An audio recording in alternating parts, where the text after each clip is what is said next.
Hi everyone.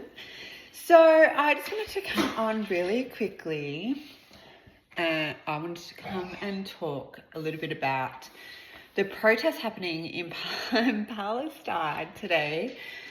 And I just wanted to kind of give some insight really because it looks like a little bit of a upsetting situation for the Palestinians and I can see where they're coming from, but I thought I would come and give a little bit of an explanation just in terms of the understanding behind what's actually happened. So, look, the amount of time it takes to resolve something can really be different everywhere you go. And at the end of the day, when it came to Iran and Israel, it actually has been a long time brewing. We're talking big projects, talking very quick closes, talking about something that's been mapped out and understood for a really long time.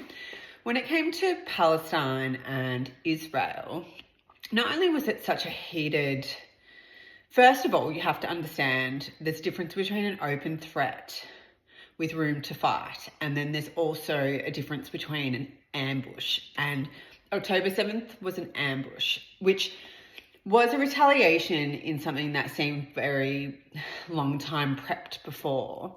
But when you fight an ambush, it has and holds so much more diversity than what a planned threat and back and forth would take. And that's what's happened in Iran this week.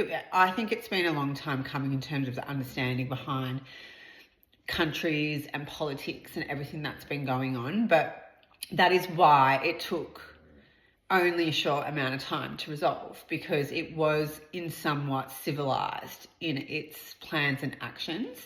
Palestinians have undergone so much trauma, and so have Iranians, and we're talking about within their own countries. And that's Palestinians are angry.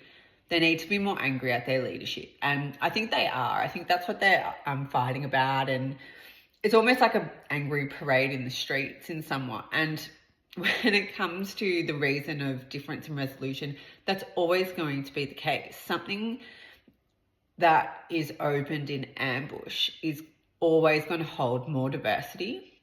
It takes so much longer to resolve, as well as finding common ground for resolution as well, because it is a complete out of the box, whole new scenario. Civilized action where people speak and then they return and then they may fight in the middle, which is what appeared to happen.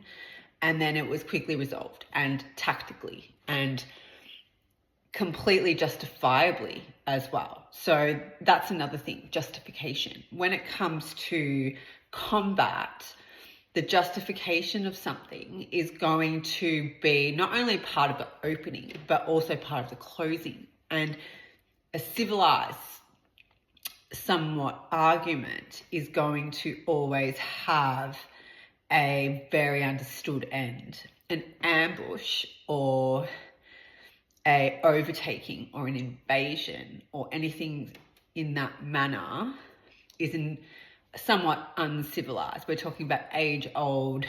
We live in a world where land is owned, When we talk about takeovers in history or fights in history, we're talking about takeovers or invasions in countries that weren't necessarily owned. And then we have mid-century where things were owned and then overtaken and things like that. And it's not to say that isn't still possibilities for some country, but it's a very fine point of not possible for most countries, all countries really. People have alliances and agreements and civilized understandings and deals. You can't really just take over a country or ambush or go over a border and ambush people or have these uncivilized style fights and have any success. And when we talk about the takeovers, we're talking about and then we move to Russia and Ukraine, where the threat of overtaking in something like the Soviet instill partial placements in society where it's making movements for its own resolutions within its own region of understanding takeovers can happen, but do they succeed? Are they? Probably not. A country's always going to want to defend its own honour. So that is a bit of an insight to not only the uproar in Palestine today, but also a bit of understanding why some things may take longer than others to resolve. And that's it, really. And that's it. So I think we're living in a really positive movement at the moment. It really, what Trump has done and the way that it's kind of starting to unravel and make swift movements back into civilized understanding and also first world happiness is happening now. That is what part of history we are part of and where we're moving to. So exciting times, and there's my explanation. Thank you for listening.